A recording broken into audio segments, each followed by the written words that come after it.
काय नाव तुमचं? महेंद्र बलभीम भोसले. भोसले. काटेगाव. काटेगाव. काय वातावरण म्हणतंय? वातावरण ही भाजपचे वातावरण आहे. बर काटेगावाचे स्थानिक उमेदवार आहेत विलासबापू वाघमोडे. लोकांना जन्मतातला उमेदवार आहे. बर सर्वसामान्य माणसाला घेऊन जाणारा उमेदवार आहे. सर्वांच्या सुखदुःखात सहभागी होणारा माणूस म्हणजे फक्त विलासबापू वाघमोडे आहे. बर. हा, आता विलास बापूंनाच का मतदान करायचं म्हणजे? विलासबापूला मतदान करायचं म्हणजे हक्काचा माणूस आहे ना तो. हं.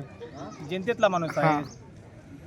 लोकांचं काम करणारा माणूस. हा सर्वसामान्य माणसाचं काय असतं? हा जो गरजा करतो, हा जो गरजा भागवतो, हा त्या माणसाकडेच गेलं पाहिजे ना. हा. जो जो माणूस आपलं काम करतो त्या माणसालाच पाठीमागे गेलं पाहिजे ना. विशेष म्हणजे ते तुमच्या गावचे आहेत. आणि स्थानिकचे आहेत. बर. स्थानिक आता तुमच्या शेजारचे जे उमेदवार आहेत हा, हा, श्रीमंत डोले, हा, हा. ते या ठिकाणी त्यांचा बी जो पॅनल आहे किंवा त्या ह्या गटानं ते उभा आहेत, काय सांगू शकता? कसं होते किती जरी केलं तरी माणूस कुठला उमेदवार बघणार?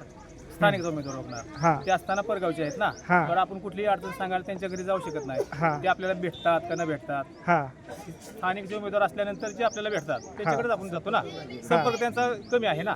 हा त्यांची संस्था आहे, सगळं आहे, बरोबर आहे. परंतु आपण काय बघतो, हा जी गरज करणारा माणूस आहे, हा सर्वसामान्य भेटणारा माणूस आहे, सर्वसामान्यांच्या सुखदुःखाला भेटणारा माणूस आहे, हा. कधी बी गेल्यानंतर उपलब्ध होणारा माणूस कोण आहे? हा. तर विलासबापू वाघमोडे आहे. विलास बापू. सरांचं म्हणजे ते दुसऱ्या गावात भेटतात का नाही भेटतात हे आपल्याला काय माहिती आहे. बर. म्हणजे तुम्हाला विलास बापू वाघमोडे सर्व जनतेतला माणूस म्हणजे किती विलासबापू किती वाघमोडे. मतांनी विजयी होती विलास बापू वाघमोडे? कमीत कमी 3 ते 4,000 मतांनी येतील ह्या गटात? या गटामध्ये. 100% 100% येणार. तुमचं काय नाव? मी चंद्रकांत भोसले. बर. तुमचं काय म्हणणं आहे? आमचं म्हणणं असं आहे, एखाद्याच्या घरात जर दुःखद घटना घडली बर. तर ती घटना स्वतःच्या कुटुंबात घडली हा की जाणून त्याच्यामध्ये धावून जाणारा माणूस म्हणजे विलासबापू वाघमोडे. हा आणि आमच्या म्हणजे सगळ्यांना म्हणजे सगळ्या अख्ख्या तरुण वर्गाला त्याला स्वतःच्या पुतण्यांना जेवढं प्रेम ते करतात हा. तेवढ्या अख्ख्या गावातल्या मुलांना प्रेम करणार म्हणजे माणूस म्हणजे विलासबापू वाघमोडे. म्हणजे प्रत्येकाच्या सुख दुःख जाणणारा, दुःखात हो, प्रत्येकाच्या आडअडचणीला धावून येणार नाही मॅडमचा. अडचणीला धावूनच जाणार. एखादा लहान मुलगा जरी म्हणला हा की बापू माझी अशाची अडचण आहे, त्याची अडचण ते समजून घेते. बर. आणि शाळेतल्या मुलांना सुद्धा त्यांचं म्हणजे बोलणं, त्यांचं आवाजाव त्यांचं बोलणं त्यांचं असतं. आता या अगोदर विलास बापू वाघमोडे जे होते हां ते हर्षवंत पाटलांबरोबर एकनिष्ठ होते. हां हर्षवंत पाटलांच्या प्रत्येक सुखदुःखात त्यांनी बी साथ दिलेली होती. हां जो हर्षवंत पाटलांनी पक्ष निवडला त्या पक्षावर ते राहिलेले होते. हां. परंतु ह्या जिल्हा परिषदेला त्यांनी पक्षांतर केलं भाजपमध्ये. नाही, पक्षांतर साहेब केलं. पक्षांतराचं काय नाही. हा. हा जो गावाचा जो रेटा आहे, तुम्हाला मान्य आहे का त्यांनी भाजप पक्षात अहो, उमेदवारी? गावाला जनतेला पक्षपेक्षा काय बघायचं नाही, फक्त बापूला बघणार आहे आम्ही. अच्छा, म्हणजे बापू ज्या पक्षात जातील तो हा. तुमचा पक्ष? नाही. आणि बापू मुळात उभाच राहत नव्हते. काय बर. ह्या गावाचा उमेदवार आहे, पक्षाचा उमेदवार नाही. गावाचा उमेदवार आहे. ठीक. काय नाव भैया? माझं नाव सागरदास वाघमोडे. बर. तू युवा आहे. बर. आता बापू भाजपमधनं या ठिकाणी जिल्हा परिषद गटाला या ठिकाणी उमेदवार या ठिकाणी लढतात जिल्हा परिषदेसाठी. तर काय तुझी भावना आहे? बापू 100% चांगल्या लीडने येणार आहेत. चांगल्या लीडने येतील? 4-5 हजार लीडने 100% येतील. येतील. गावचा पण रिस्पॉन्स यावेळेस मतदानाची टक्केवारी 100% वाढणार आहे. असं कशामुळे म्हणू शकतो? कारण लोकांचा उत्स्फूर्त प्रतिसाद आहे. वस्तू परिषदात आहे. लोक स्वतःहून कोणी आणायला गेलं नाही तरी लोक स्वतःहून येतात. वयस्कर लोकांचं पण येणं जाणं जास्त असतं आहे. आणि जे बापूच्या विरोधी उमेदवार आहेत श्रीमंत डोले, ह्यांचं ह्या गटात काय वर्चस्व काम? ह्या गटात काहीच कुठलंच काम नाही. त्यांची फक्त एक शिक्षण संस्था आहे आणि दुसरं काहीच त्यांचं काम नाही. बापूंचं कसं आहे, बापूंनी लहान थोरांपर्यंत सगळीच कामं केली आहेत. आणि बापू काय तुमचं नाव आहे? संजय सूर्यवंशी. संजय सूर्यवंशी. बर. तुमचं वय काय? माझं 60. 60. बर. ह्या जेडपी गटामध्ये काटी लाखेवाडी ह्याच्यामध्ये विलास बापू वाघमोडे आणि श्रीमंत डोले यांच्यामध्ये लढत होत आहे. आणि त्या अनुषंगाने आता मतदान सुरू आहे. तर काय वाटतंय, तुमच्या गावचा उमेदवार आहे विलास बापू वाघमोडे? आमच्या गावात कमीत कमी 80% मतदान होईल बापूला. हा. बर. आम्हाला सगळी आत्म प्रचारवादी आहेत, सगळी बर. नाव घेत नाही आम्ही. आमच्या बाजूने सगळा गाव आहे. ती माणूसच तसा आहे, गोरगरिबाला मदत करणारा, गोरगरिबाच्या सुखादुखात सामील होणारा. बर. बाकीची होऊ शकत नाही. बापूची बराबरी कोणीच करू शकत नाही काठी. आता महाराष्ट्र राज्याचे उपमुख्यमंत्री अजितदादा पवार यांचं विमान अपघातामध्ये बारामतीला दुःखद निधन झालं हो हो 28 तारखेला.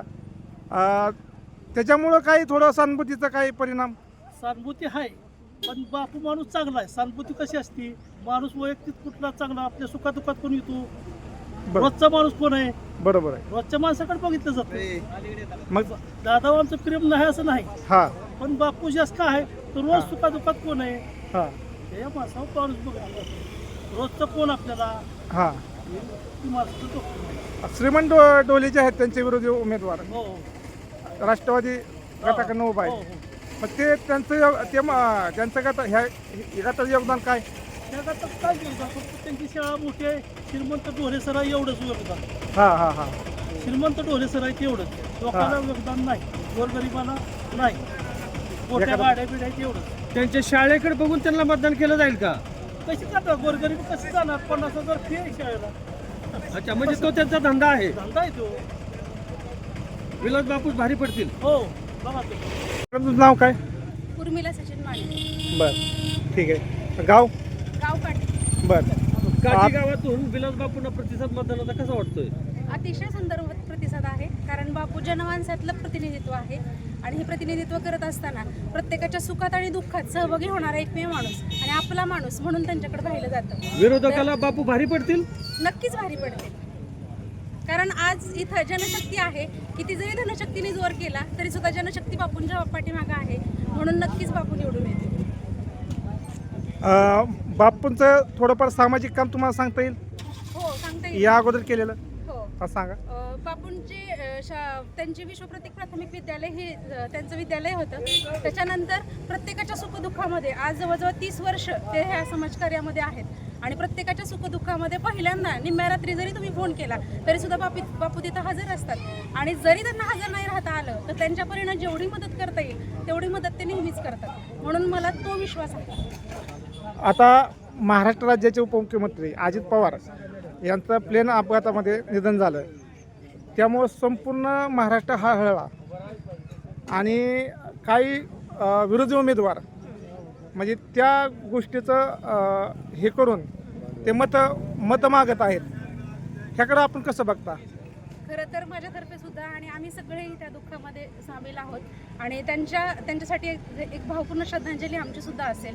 काटेगावातर्फे आम्ही सगळेजण त्या दुःखामध्ये सामील होतो आणि एक अनावधानाने म्हणा किंवा ताईंना सुद्धा तो निर्णय घ्यावा लागला आणि आपल्या महाराष्ट्राला पहिली उपमुख्यमंत्री मिळाली. पण असं असताना सुद्धा त्या गोष्टीचं भांडवल न करता जनसामान्यामध्ये जात असताना आणि तुम्ही ज्यावेळेस मतदान मागत असताना त्या गोष्टीचं भांडवल करून ह्या मत मागणं हे खरंच मला पण पटलेलं नाही आहे. कारण ज्यावेळेस तुमचं काम आणि तुमचा जनसामान्यातला सहभाग असतो की जो तुम्हाला दाखवायचा असतो आणि तोच जर तुम्ही फक्त आणि फक्त दादांना श्रद्धांजली म्हणून जर तुम्ही मतदान मागत असाल तर हे सगळ्यात मोठं मला एक खंत वाटते त्या नेत्यांची की त्यांना स्वतःचं काम दाखवता आलं नाही आणि फक्त एक दादांची श्रद्धांजली म्हणून त्यांनी ह्याचा वापर जनसामान्यांचं मत मागण्यासाठी केला. आता तुम्ही म्हणता बापू या गटामध्ये 100% विजयी होतील, तर बापू विजयी झाल्यानंतर महिला सबलीकरणासाठी आपण काय उपाययोजना राबवणार?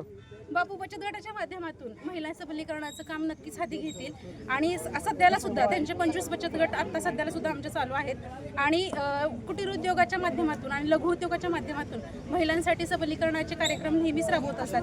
अंगणवाडीतर्फे असो किंवा आपल्या ग्रामीण रुग्णालयाच्या तर्फे असो, लसीकरण मोहीम असो किंवा बचत गटाची मोहीम असो किंवा कुटीर लघु उद्योग करण्यासाठी बचत गटांना हे देऊन प्रोत्साहन देऊन त्यातर्फे आम्ही प्रत्येक ठिकाणी बापू आम्हाला सहभागी करून घेत असतात आणि महिलांना नेहमीच. आता जिल्हा परिषद ह्या गटातनं लाकेवाडी काटे गटातनं तुमचे आजोबा या निवडणुकीला उमेदवार म्हणून उभे आहेत आणि आज तुमचं पहिलं मतदान आहे का? ठीक आहे, मग काय सांगू शकता? नमस्कार, मी श्रेया कुमार वाघमोडे. मी या काटेगावात राहणारी एक मुलगी आहे. पूर्वीच्या काळी आपल्या काटेगावात अंगणवाडी नव्हती, काही नव्हतं. आपल्या बापूंनी स्वतः सगळी अंगणवाडी सगळ्या वस्तीवाड्यांवर अंगणवाडी आपल्याकडे आहे. पिण्यासाठी पाण्याची सोय केली. आपल्या गरजू लोकांना रुग्णालय, सरकारी हॉस्पिटलसुद्धा बापूंच्याच मदतीने तो आजोबा आहे असं म्हणण्यात येईल. आपल्याला जे सगळ्या गोरगरिबांना जे पाहिजे ते सगळं आपल्या बापूंनी केले. मग मला असं वाटतं की बापूंना आपल्या सगळ्यांनी बापूंना सहकार्य करून बापूंना निवडून द्यावं अशी माझी विनंती आहे.